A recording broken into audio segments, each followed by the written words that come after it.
தமிழகத்தில் ஓரிரு இடங்களில் மழை பெய்துள்ளது. புதுவை மற்றும் காரைக்கால் பகுதிகளில் வறண்ட வானிலை நிலவியது.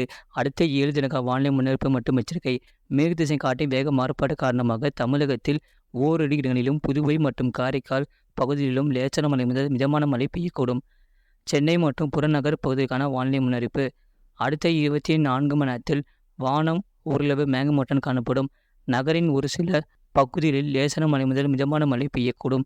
அதிகபட்ச வெப்பநிலை 38 டிகிரி செல்சியஸ் ஒட்டியும் குறைந்தபட்ச வெப்பநிலை 28 முதல் 29 டிகிரி செல்சியஸ் ஒட்டியும் இருக்கக்கூடும். மீனவர்களுக்கான எச்சரிக்கை. தமிழக கடலோர பகுதிகளில் மன்னார் வளைகுடா, தென் தமிழக கடலோர பகுதிகள் மற்றும் அதனை ஒட்டிய குமரிக்கடல் பகுதிகளில் சூறாவளி காற்று மணிக்கு 45 முதல் 55 கிலோமீட்டர் வேகத்திலும் இடையிடையே 65 கிலோமீட்டர் வேகத்திலும் வீசக்கூடும்.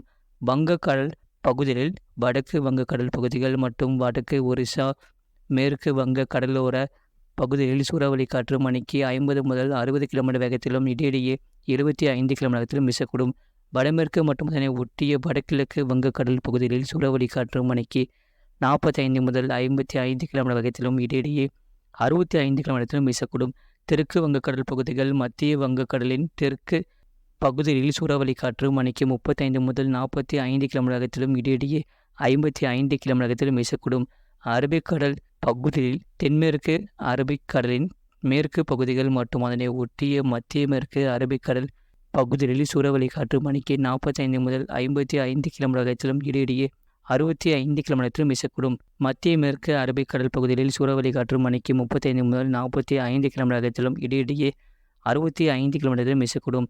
கடந்த 24 மணி நேரத்தில் பதிவான மழையின் அளவு நாமக்கல் மாவட்டம் 2 சென்டிமீட்டர் பதிவுள்ளது. இதுபோன்ற செய்திகளை உடனுக்குடன் அறிந்து கொள்ள மறக்காமல் சேனலை சப்ஸ்கிரைப் செய்யுங்கள், மற்றவர்களுக்கு தெரியப்படுத்த ஷேர் செய்யுங்கள்.